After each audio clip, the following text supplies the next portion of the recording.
Hola a todos, ante todo me presento, soy Fernando Rajes, jefe de trabajos prácticos de la materia de Ingeniería en la Industria Automotriz 2. Soy ingeniero electromecánico recibido de la Universidad Nacional de General Sarmiento, donde también me desempeño como docente e investigador. Hoy les voy a presentar dos temas, sensórica del vehículo, ¿sí?, y sistemas de redes de información del vehículo. Normalmente estos temas, con clases convencionales, lo damos en una sola presentación. Pero, para hacerlo más ameno, lo voy a hacer en dos presentaciones, o en dos partes.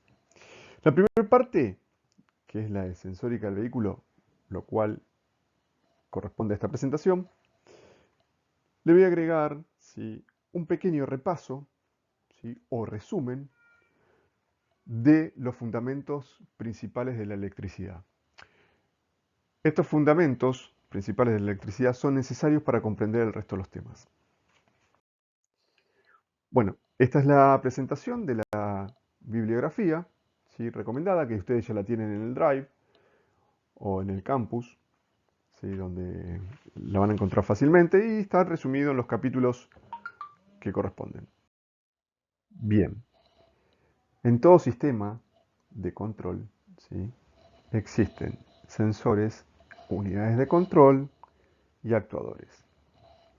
Bien, los sensores, que pueden medir variables físicas o químicas, ¿sí?, convierten esas variables físicas o químicas y envían en señales eléctricas información, ¿sí?, a las entradas de las unidades de control. Bien, las unidades de control se van a encargar de procesar esa información según su algoritmo, su programación o lo que fuese, y activar sus salidas correspondientes para generar una acción y controlar el sistema. Esto llámese actuadores, ¿sí? Por ejemplo, si en nuestro vehículo nos figura una temperatura de líquido refrigerante superior a los 100 grados, ¿sí?, el sensor debe tomar esa temperatura, ¿sí?, transformar esa señal o esa temperatura en señal eléctrica, dársela a la unidad de control toma esa información y enciende un testigo a través de una salida, un testigo luminoso. Bien, fundamentos de electricidad. Acá vamos a hacer una introducción, como les dije, breve, sobre los fundamentos principales de la electricidad. Bien. Las magnitudes principales de la electricidad son la tensión eléctrica, ¿sí?, en sus unidades son el volt, la resistencia eléctrica, cuya unidad es el ohm, y la intensidad de corriente eléctrica, cuya unidad es el ampere. Algunas leyes que la relacionan: la ley de Ohm y las leyes de Kirchhoff. Fundamentos de electricidad, ¿sí?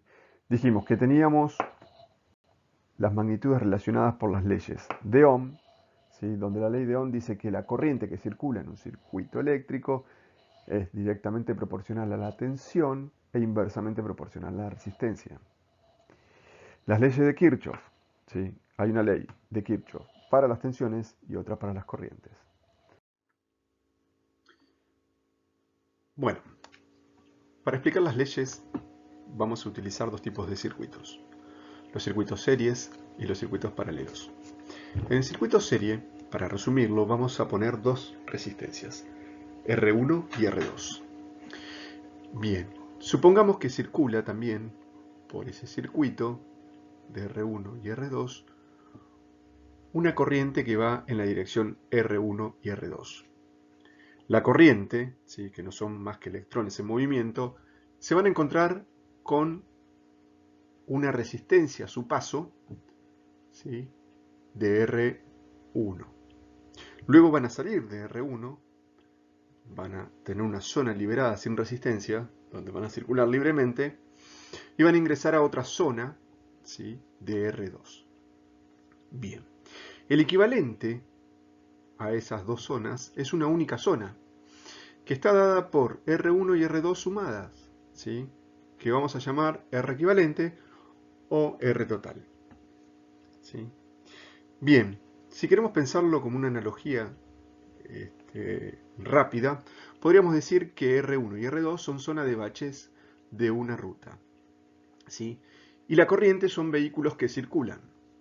Entonces, los vehículos que circulan en la dirección de R1 hacia R2 van a ingresar a la zona de bache, ¿sí? En la figura de arriba, R1. Van a salir de esa zona de bache y van a entrar a una zona liberada, que es la unión de las dos resistencias, y luego van a ingresar otra vez a la zona de baches R2. Bien, ahora podríamos unificar esas dos zonas de bache y tener una única zona de bache, que va a ser la suma de zona de bache 1 y la suma junto con la suma de la zona de bache 2, ¿sí? Obteniendo una zona de bache única que va a ser el equivalente a esas dos zonas. Bien, ahora suponemos que tenemos dos resistencias en serie, ¿sí? Por lo cual en este circuito, si le ponemos un nivel de tensión para que pueda circular la corriente, vamos a tener una corriente que circule pasando por R1 y luego pasando por R2. Pero la corriente que ingresa en R1, así como eran los autos en la ruta, son únicos, ¿sí? Es uno solo, es un solo flujo de corriente. Bien, a ese nivel de tensión, ¿sí? Lo podemos descomponer en dos niveles de tensión. Si hacemos una analogía ahora, en lugar de ruta, hacemos una analogía con hidráulica. Suponemos que V total, ¿sí? Es la altura, ¿sí? R1 y R2 son válvulas proporcionales y la corriente es el caudal que circula. Esas válvulas, ¿sí? Van a generar una caída de presión o una caída de altura de alguna manera. Van a generar dos alturas. Pensémoslo como presión mejor, para no complicarla tanto. Van a generar dos caídas de presión. Esas dos caídas de presión sumadas van a ser igual a la presión total. Lo mismo pasa, volvemos ahora a la parte eléctrica, con la tensión. Tenemos una tensión y sobre esas resistencias hay una caída de tensión tanto en R1, que vamos a llamar V1, y en R2, que vamos a llamar V2. ¿Sí? La suma de V1 más V2 es igual a la tensión total. Esa se conoce como la segunda ley de Kirchhoff. Repasemos. Entonces, en un circuito serie, la R total es la suma de las dos resistencias. En un circuito serie, la tensión total es la suma de las caídas de tensión. ¿Y qué pasa con la corriente? Bueno, la corriente es única, ¿sí? Porque tiene un único camino. Así que la I total es igual a la I1, que a la vez es igual a la I2. Bien, ahora veamos qué pasa en un circuito paralelo. ¿Sí? En un circuito paralelo, las resistencias, y volvemos a simplificarlo solo en dos, las resistencias R1 y R2 tienen su equivalente, ¿sí? En una única resistencia. Pero ahora no va a estar dado por la suma, sino va a estar dado por la suma de sus inversas. Pensémoslo en una analogía de ruta. Supongamos que R1, ¿sí? y R2 son dos caminos paralelos, ¿sí? Y que la circulación de vehículos puede ir tanto por R1 o por R2. Ahora bien, puede ser R1 mayor que R2, o sea que ofrezca mayor resistencia porque tiene más semáforos o porque tiene más tránsito, y que R2 sea más fluido, ¿sí? O sea, ofrezca menor resistencias. Los vehículos que vengan desde el primer nudo, ¿sí? Va a estar dado por la unión de... Ahora bien, el paralelo se resuelve de la siguiente manera. Como dijimos que es la suma de las inversas, la ecuación, ¿sí? Nos va a quedar de la siguiente manera. R total es RA por RB dividido la suma de RA y RB. En nuestro caso R1 y R2, ¿no? Bien. Lo importante en este caso es poder interpretar qué pasa con las corrientes. Las corrientes, ¿sí? Cuando hay un nivel de tensión, ¿sí? Ingresan al primer nodo, ¿sí? Esa corriente se va a dividir para I1 para la resistencia 1 y en I2 para la resistencia 2. Luego va a volver a quedar en I total. Entonces, la otra ley de Kirchhoff sobre las corrientes indica que las corrientes que ingresan en un nodo, ¿sí?, se dividen según la cantidad de ramas que tenga y se vuelven a unir, ¿sí? Y ese valor vuelve a ser el mismo. Entonces, podemos decir que la I total que ingresó a ese nodo se descompuso o se dividió en I1 y E y 2. ¿Sí? La suma de esas dos intensidades vuelve a ser la I total.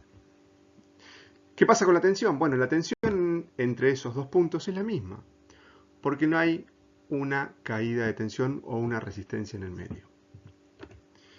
Entonces, la V total es igual a la V1, que hay en la resistencia R1, y la misma que habría en la resistencia R2. O sea, hay una sola tensión.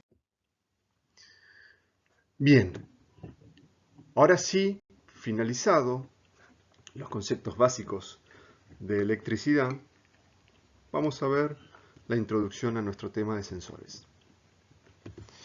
Un sensor es un dispositivo, ¿sí?, que se encarga de detectar magnitudes físicas o químicas, denominadas variables de instrumentación, las cuales pueden transformarse en señales eléctricas. Esas señales eléctricas iban a ser, como dijimos en un principio, interpretadas por una unidad de control.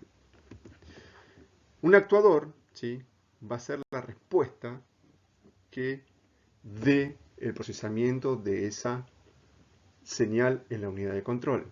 Es decir, un actuador es un mecanismo electromagnético cuya función es proporcionar un movimiento o actuar sobre el elemento mecánico. Bien, entonces, dijimos, sensores en nuestro sistema de control, ¿no? Sensores, unidades de control electrónica y actuadores. Sensores pueden ser de temperatura, de presión, de revolución, de sonda lambda, ¿sí? Esas señales o esas mediciones se transforman en señales eléctricas, viajando por un medio físico generalmente, cable, ¿no? A eso me refiero. Ingresan en las entradas de las unidades de control.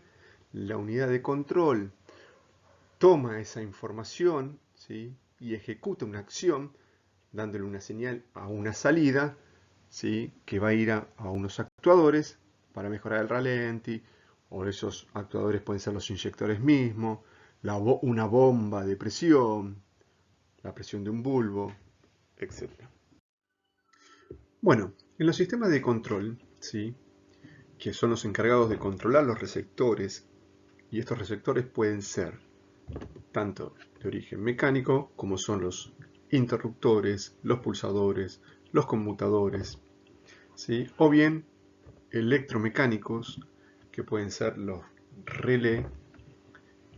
También tenemos control por sensores, que son los térmicos, los lumínicos, los presostáticos, los de contactos. Bien, control de sensores. Un elemento de control por sensores o transductores tienen la misión de gestionar una magnitud física o química, incluso hasta biológica, y convertirlo en una señal eléctrica. ¿Qué se hace con dicha señal? Se le envía a una unidad de control, ¿sí? Esta lo analiza, ¿sí?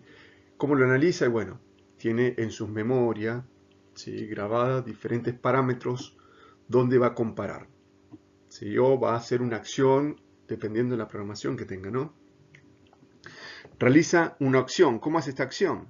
Bien, envía una señal o activa una señal de salida de la misma unidad de control, ¿sí?, que esa señal va a darle la alimentación, por ejemplo, a un actuador. Característica de diseño de sensores de vehículo. Bien, como las señales eléctricas son sensibles a perturbaciones tanto electromagnéticas, térmicas,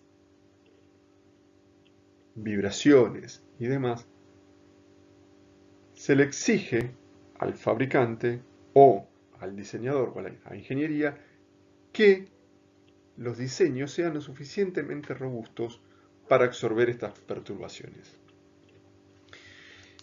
Bien, ¿qué pasa con la precisión? Bueno, la precisión, por suerte, ¿sí?, nos permite tener un error de 5%. ¿Sí? Y digo por suerte porque si encima de que el sistema tiene que ser robusto y tener una precisión de central nuclear, por ejemplo, el sistema sería carísimo. Pero como nos permite un error inferior al 5%, es suficiente para el vehículo. Por ejemplo, es lo mismo o similar, o digamos, no presentaría inconvenientes medir una temperatura de líquido refrigerante de 90 grados cuando en realidad es de 93 grados, 94 grados. ¿Sí? Eso no nos generaría tanto conflicto, ¿sí?, en las razones de medición. Bien, fiabilidad. Construidos con materiales y componentes seguros, sellados para evitar manipulaciones. También las condiciones de funcionamiento. Aquí quiero hacer un paréntesis y comentar, por ejemplo, que las automotrices normalmente, ¿sí?, generan ensayos de intemperismo, ¿sí?, donde evalúan todas estas condiciones atmosféricas extremas. También estos ensayos son realizados en laboratorio, ¿no? Bien, haciendo ensayos químicos, mecánicos, electromecánicos y los demás que pida las normas de seguridad del mercado, ¿no? Sensores más habituales.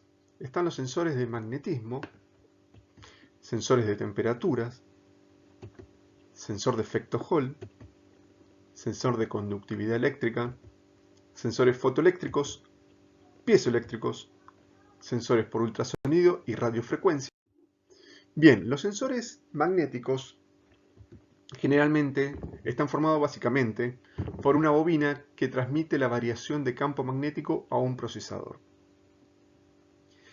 que los compara con datos internos para tomar acción. Ejemplo, podría ser un cuentarevoluciones. El principio de funcionamiento es el siguiente. Varía su campo magnético, ¿sí?, el sensor internamente tiene un campo magnético conocido, ¿sí?, varía el campo magnético en presencia de un material ferroso, ¿sí?, esa variación de campo magnético, ¿sí?, por la ley de Faraday-Lenz, genera una corriente alterna. Esa corriente alterna es tomada o medida o interpretada por la unidad de control que tomará una acción con algún actuador. Bien, las aplicaciones pueden ser un transmisor de régimen de motor, un interruptor de seguridad, un sensor de revolución de rueda o cualquier sensor o rueda fónica que uno quiera conocer la posición o la medición o la revolución. Bien, el sensor inductivo básicamente tiene este formato. Este es un sensor inductivo de una rueda, de un vehículo, ¿sí?, de una campana, ¿sí?, y la simbología es la de una bobina, ¿sí?, que se le acerca un material ferroso. Bien, sensores más habituales. Tenemos los sensores de temperatura. Tipos de sensores. Tenemos los termopares, ¿sí?, que utilizan la diferencia de potencial generada por dos metales diferentes, ¿sí?, o los resistivos. Todo metal presenta una sensibilidad al cambio de temperatura, con lo cual varía su resistencia eléctrica. Estos pueden ser NTC, ¿sí?, o PTC. Los NTC, el calor que produce una disminución de la resistencia. Por el contrario, los PTC, el calor produce un aumento en la resistencia. Aplicaciones. Temperatura de aceite del motor, temperatura del líquido refrigerante, temperatura exterior. Su simbología del termopar, ¿sí?, es un bulbo, el de punto verde, ¿sí?, con los dos extremos tanto positivo y negativo, ¿sí? Eso genera un nivel de tensión. Y los NTC, ¿sí?, varía su resistencia con el aumento de temperatura. Bien, seguimos con los sensores más habituales. Tenemos el efecto Hall, ¿sí? Que dice, su efecto se basa en cierto tipo de semiconductor, ¿sí? Cuando circula una corriente que es sometida a un campo magnético, se genera en sus extremos una diferencia de potencial. Veamos esto. ¿Qué quiere decir? Tenemos dos extremos de un campo magnético representados por un imán de polo norte en rojo y polo sur por allá por atrás. Bien, tenemos una placa semiconductora que es sometida a la variación de un campo magnético del imán ese, generan sus extremos, donde está conectado el reloj, una diferencia de potencial, ¿sí? Esa tensión o diferencia potencial es conocida como la tensión Hall, ¿sí? Bien, las aplicaciones de este tipo de sensor son para revolución de ruedas y para posición de mariposa. Habíamos dicho anteriormente que el sensor magnético también es para medición de revolución de ruedas, ¿sí? O posición de mariposa. Pero este tipo de sensor, al Hall me refiero, genera una señal cuadrada, ¿sí? Lo cual es mucho más intuitiva o genera menos interferencia para interpretarla con una unidad de control. Bien, su simbología, ¿sí? Y su forma normalmente física en la imagen final. Sensores de conductividad eléctrica. Bien, consiste en un sensor que debe ser calentado eléctricamente por una resistencia, ¿no? Para funcionar a una potencia eléctrica constante. La temperatura resultante depende del tipo de gas que circula por el circuito. Utiliza el efecto ionización. Facilita la circulación de corriente eléctrica. Estos sensores, ¿sí?, son utilizados para medir el oxígeno, ¿sí?, que circula por el tubo de escape y poder hacer la compensación en la combustión. Bien, estos sensores normalmente son llamados sonda lambda. Acá tenemos el elemento, ¿sí?, de la sonda lambda que más adelante vamos a charlar un poquito cuando veamos, cuando se explique circulación de gases, de escape y demás, vamos a hablar un poquito de la sonda lambda. Bien, sensores fotoeléctricos, ¿sí? Son dispositivos electrónicos que al percibir cambios de intensidad lumínica, ¿sí?, generan condiciones físicas y químicas en su composición interna. Según la variación se pueden clasificar en células eléctricas, transforman energía luminosa en energía eléctrica, ¿sí?, y fotoresistencias. Estos varían su resistencia en función del valor de la luz, ¿sí?, la detección de nivel de luz. Aplicaciones. Son utilizados en sensor de lluvia, encendido de luces y la suciedad de faro.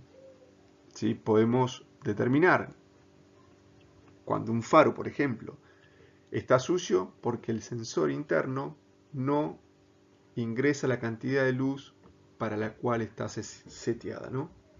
Entonces interpreta de que hay una interferencia. Esa interferencia es la suciedad del faro. Entonces nos da una señal.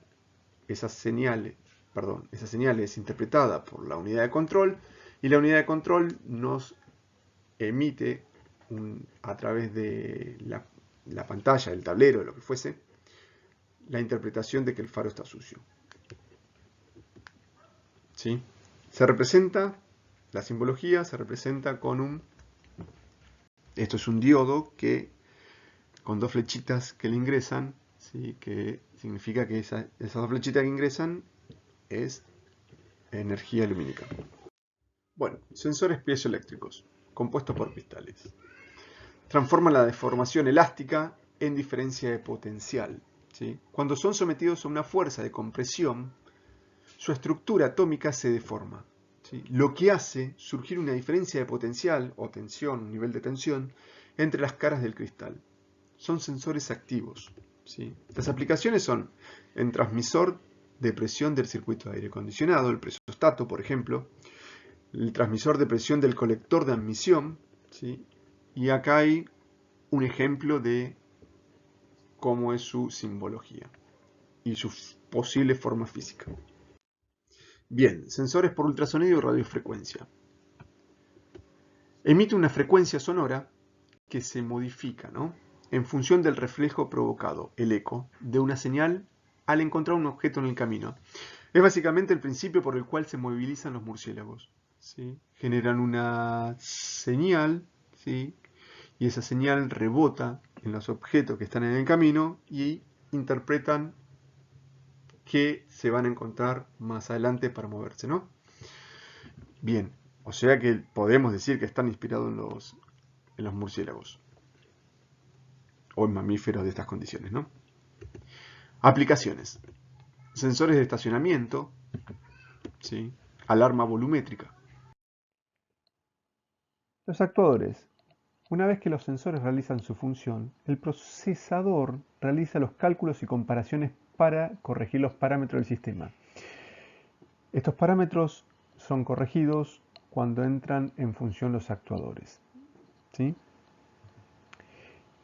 ¿Qué se hace con dicha señal? Se envía a una central eléctrica, ¿sí?, o computadora, donde se analiza y según lo programado realiza una acción de corrección o de atenuación gracias a los actuadores. Los actuadores son piezas, ¿sí?, o elementos que generan una acción, por ejemplo, un inyector, un motor, una bomba de combustible, etc.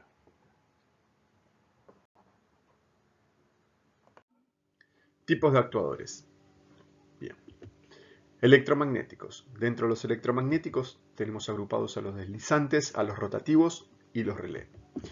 Después también tenemos los motores, tanto los de continua como los paso a paso, los calefactores y los acústicos. Bien, como electromecánicos dijimos que estaban los rotativos, ¿sí?, que son un motor eléctrico pero que gira un cuarto de vuelta, ¿sí? Son controlados por tensiones variables o PWM. PWM recordamos que es la modulación de ancho de pulso. Para dar un cuarto de vuelta, ¿sí?, las bobinas del inducido están en contacto con el exterior. ¿Sí? El campo magnético móvil intenta alinearse con el campo magnético fijo. ¿Sí? Y acá vemos un ejemplo de un motor, ¿sí?, rotativo de un cuarto de vuelta para liberar a través de ese cuarto de vuelta aire, ¿sí?, de forma proporcional, ¿sí?, como una válvula de paso. Bien, dijimos que dentro de los electromecánicos también se encuentran los actuadores deslizantes, que provocan un movimiento lineal que pueden ser comandados por PWM o tensiones variables, ¿sí? Recordemos que PWM, ¿sí?, es modulación de ancho de pulso. Un ejemplo de esto son los inyectores, los actuadores de ralentí, que controla el flujo de aire, las trampillas de direccionamientos de aire. Aquí tenemos una trampilla de aire, ¿sí?, donde un vástago en azul se mueve cuando se le aplica tensión en los terminales, ¿sí? Bien, también dentro de los electromecánicos tenemos los relés, los que podríamos definir como un actuador o interruptor para manejar potencias elevadas, ¿sí? Relé de bomba de combustible, relé de bocina, relé de calefacción, relé de luces, ¿sí? Es decir, con un interruptor, ¿sí?, de comando puedo activar un relé y el relé conmuta, ¿sí?, para manejar grandes potencias. ¿Por qué es más robusto? Porque los contactos del relé son más robustos. Aquí tenemos un ejemplo. Entre el borne 30, ¿sí?, de la figura y el 87, ¿sí?, es la parte de los terminales que va a manejar potencia. Entonces yo al borne 85 y 86 los voy a alimentar, ¿sí?, con baja potencia. Es decir, en los bornes 85 y 86 puedo tener cables finitos, para decirlo en criollo, y en los bornes 30 y 87 puedo tener cables más gruesos, es decir, manejar más potencia. Esto funciona de la siguiente manera. Cuando alimento los bornes 85 y 86, ¿sí?, el relé se activa y cierra el contacto 30 y 87. Y si entre el 30 y 87 tengo una lámpara, la puedo encender, ¿sí? O un motor o lo que fuese, o la bomba de combustible. Bien. Ahora tenemos los motores de corriente continua, ¿sí? Las aplicaciones son infinitas. Tenemos la bomba de combustible, la bomba de líquido de freno, el electroventilador, el alzacristales, el motor de arranque, el forzador de aire, el calefactor.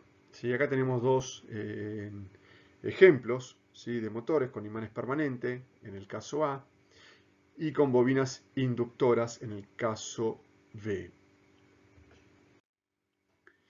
Bien, dentro de los motores tenemos el motor paso a paso, ¿sí? Este tipo de motor solamente es necesario crear un campo magnético fijo. El campo magnético móvil emerge del material ferromagnético. Por ejemplo, analicemos un motor paso a paso constituido por 6 bobinas y 4 lóbulos.